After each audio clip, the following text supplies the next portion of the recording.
ये है Mahindra XUV 700 MX MT diesel और ये 3 दिन पहले खरीदी गई थी। इसके ड्राइवर कम मालिक से पूछते हैं कि उनका एक्सपीरियंस कैसा रहा है।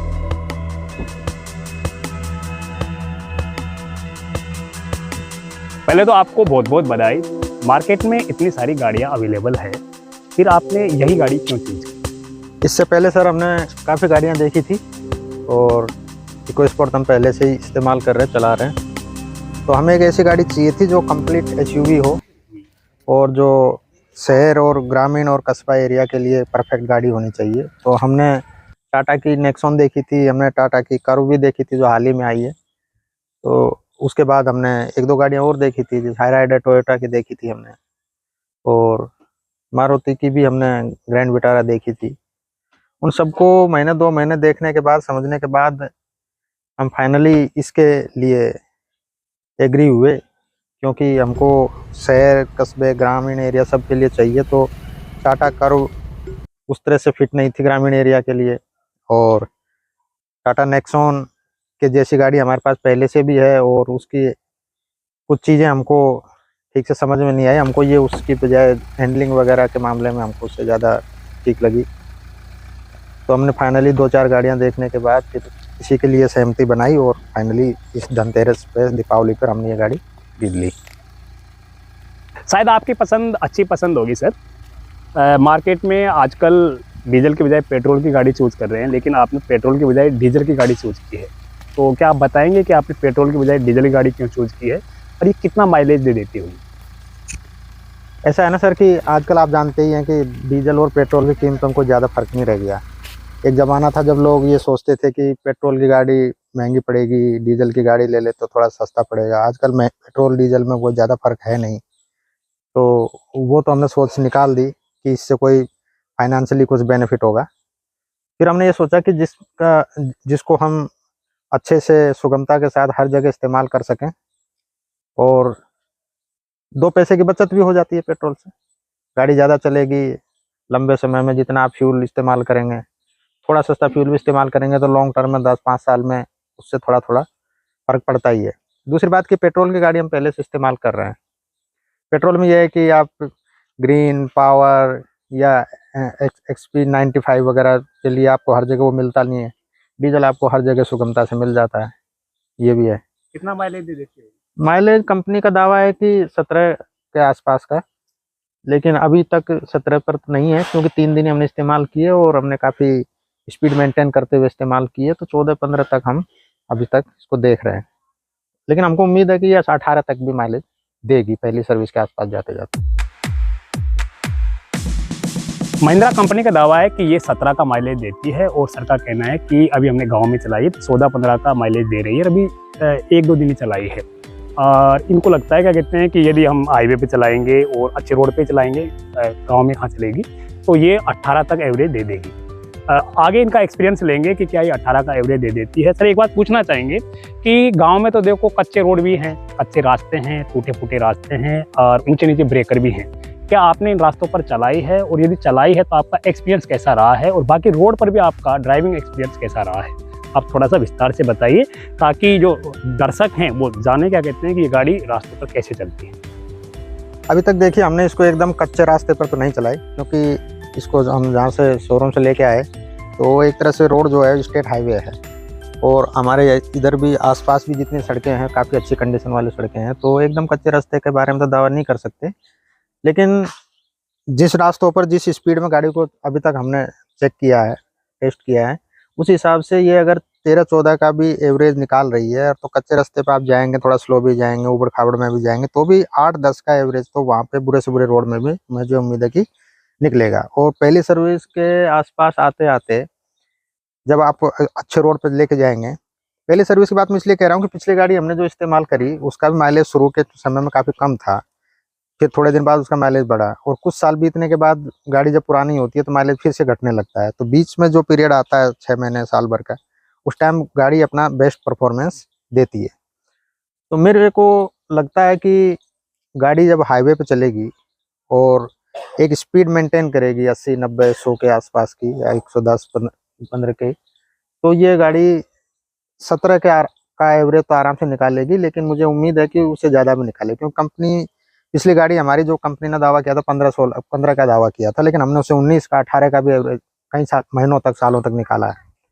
तो ड्राइवर पर भी डिपेंड करता है, आपकी ड्राइविंग स्किल कैसा है, सड़कें कैसी है, और समय पर आप सर्विस करवा रहे हैं नहीं करवा रहे, उस पर डिपेंड करता है। तो मेरा अनुमान है कि मैं अगर मान लीजिए, मुझे लगता है कि मैं अगर ड्राइव करता हूं तो मैं इससे, इस कंपनी का दावा 17 हो तो भी मैं 18 का इससे अच्छी सड़क पर, हाईवे पर 18 का माइलेज से आराम से निकल पाएगा। क्यों? और इसका पिकअप काफ़ी अच्छा है, हैंडलिंग काफ़ी अच्छी है, और सबसे बड़ी बात कि गाड़ी में बैठ के आप चलाते हैं, कंप्लीट एसयूवी कार है कि आप गाड़ी में बैठ के ड्राइव करते हैं तो एक फील आता है कि आपके पास एक गाड़ी है। गाड़ियाँ तो सब होती है, सब तोड़ती है, सब चलती है, लेकिन जिस उम्मीद में पैसा खर्च किया जाता है तो वो वाला फीलिंग जो है ये गाड़ी देती है। आप इसमें बैठ के ड्राइव करते हैं तो फील आता है कि आपने पैसा खर्च किया है तो पैसा वसूल भी होना चाहिए, तो पैसा वसूल वाली फीलिंग आ जाती है गाड़ी में बैठने के बाद। सर आपने काफ़ी अच्छी बातें बताई हैं। अब सिर्फ 2 बात और पूछना चाहूँगा, इस गाड़ी में सबसे अच्छी बात आपको क्या लगी है और सबसे बड़ी कमी आपको क्या लगी है? देखिए, सबसे बड़ी अच्छी बात और सबसे बड़ी कमज़ोर बात, ये तो थोड़ा खोजने और सोचने वाली बात है। इस गाड़ी में बहुत सारी खूबियाँ हैं और ये खोजना काफ़ी मुश्किल है कि सबसे कमज़ोर बात क्या होगी, लेकिन आप पूछ रहे हैं तो कुछ न कुछ मुझे जवाब देना है। तो देखिए, गाड़ी कंप्लीट एसयूवी गाड़ी है, स्पेशियस है, आप पूरी फैमिली को दोस्तों के साथ इसमें जाएंगे, सफ़र करेंगे तो बहुत मज़ेदार है। और पीछे तक आप अगर इसमें पैसेंजर्स बिठाते हैं तो पीछे तक इसमें रियर वेंट एसी के ऑप्शन हैं, और वहीं से आप उसको कंट्रोल भी कर सकते हैं। तो सबसे अच्छी बात यह है कि रियर वेंट एसी भी हम देखते हैं कि गाड़ियों में बीच वाली सीटों तक तो होता है, लेकिन एकदम पीछे अगर 7 सीटर गाड़ी है, पीछे तक जो है सफोकेशन फील होता है। इस गाड़ी की सबसे अच्छी बात मुझे ये लगी कि इसमें बिल्कुल पीछे की सीट पर भी 7 सीटर के पास पर भी, वहाँ पे भी इसमें रियर वेंट एसी के ऑप्शन है, तो वहाँ पर भी कोई किसी प्रकार का सफोकेशन नहीं होता। आप एकदम फ्रंट सीट पर बैठे हैं, चाहे आप एकदम लास्ट सीट पर बैठे हैं, आपको ऐसा लगेगा कि आप फ्रंट पे ही है, कोई फर्क नहीं होता। लेकिन सबसे अंत की सीटों पर 6 एंड 7 सीट पर थाई सपोर्ट थोड़ा सा कम है, तो और जाहिर है कि उसको तभी इस्तेमाल किया जाता है जब पैसेंजर ज़्यादा हैं। तो ऐसी सिचुएशन में अगर पैसेंजर ज़्यादा हैं और उसका इस्तेमाल करना है, तब वो जाके उसमें थाई सपोर्ट की थोड़ी सी दिक्कत होती है। अगर आप लॉन्ग जर्नी पर हैं तो थोड़ी दिक्कत हो सकती है, थोड़ी थकावट हो सकती है। अगर आप छोटी जर्नी पर हैं तो वो भी कोई बड़ा मसला नहीं है। और एक जो बात मैं कहना चाहता हूँ, आपने पूछा नहीं लेकिन मैं उसको एक बात कहना चाहता हूँ कि एसयूवी गाड़ियाँ जिस तरह से प्रचारित की गई है कंपनियों द्वारा, इसकी कीमतें अभी तक बहुत ज़्यादा वसूली जा रही है, जबकि टेक्नोलॉजी इतनी ज़्यादा एडवांस हो चुकी है कि अब इसका बेनिफिट जो है पैसेंजर लोगों को मिलना चाहिए।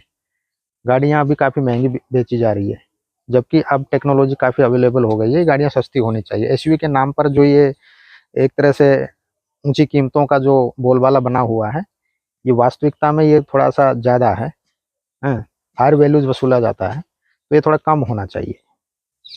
तो आपने बताइए सर, क्या कहते हैं, कुछ कमी और इसके अलावा इसमें क्या खूबी है वो भी आपने बताई हैं, और एक बड़ी कमी बताइए कि भाई एसयूवी में जो प्राइस है वो बहुत ही ज़्यादा है, और इतना ज़्यादा है कि इतना ज़्यादा जो वसूला जा रहा है एक तरह से ये ठीक नहीं है। तो जो प्राइस है वो सही होना चाहिए।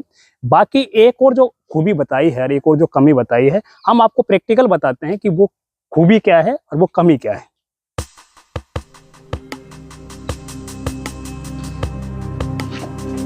देखिए एसी वेंट, ये जो पहली रोज हैं इसमें तो एसी वेंट हैं और हर जगह पे होते हैं। यहाँ एसी वेंट 4 एसी वेंट है। देखिए ये एसी वेंट है, 1 और 2 इधर बीच में है और 1 उस साइड में है। ये एसी वेंट देखिए।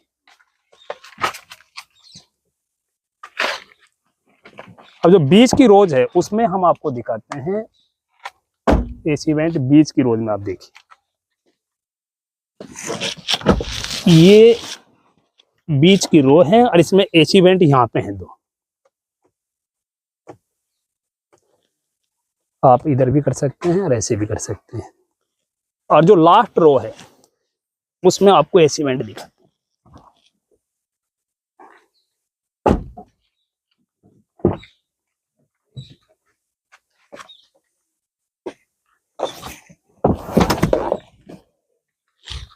ये लास्ट रो है और इसमें मैं आपको दिखाता हूँ एसी वेंट इधर से देखिए ये एसी वेंट देखो, यहाँ ये लास्ट रो है और इसमें भी एसी वेंट है और इसमें आप ऊपर नीचे कर सकते हैं और आप इस सर दाएं बाएं भी कर सकते हैं। और ये दूसरी तरफ भी एसी वेंट लगा है, ये देखिए। तो ये शानदार खूबी है कि तीनों रोज में एसी वेंट है। लेकिन जो सबसे बड़ी कमी बताई है वो बड़ी कमी ये है कि जो पीछे की सीट है, वो पीछे की रोज है, इसमें लेग रूम देखो कम है। अब मैं कोई भी क्या कहते हैं, ठीक है, कोई एक युवा है, बड़ा आदमी बैठेगा तो उसके जो पैर हैं यहाँ पे टच होते हैं। और मेरी हाइट है 5 फुट 7 इंच, तो 5-5.5 फीट का जो आदमी है वो भी सही से बैठ नहीं सकता। बच्चों के लिए ठीक है। और जो थाई सपोर्ट है वो भी कम है, क्योंकि पैर आपके फैल ही नहीं पाएंगे, लेग रूम कम है, तो बस इतना सा ही है, पैर तो फैलेंगे ही नहीं। तो ये बड़ी कमी है। लेकिन जो भी एसयूवी होती है 7 सीटर होती है तो उसमें ये कमी है, वो हर किसी में होती है। बाकी ओवरऑल बात की जाए तो गाड़ी बहुत बढ़िया है, बहुत शानदार है।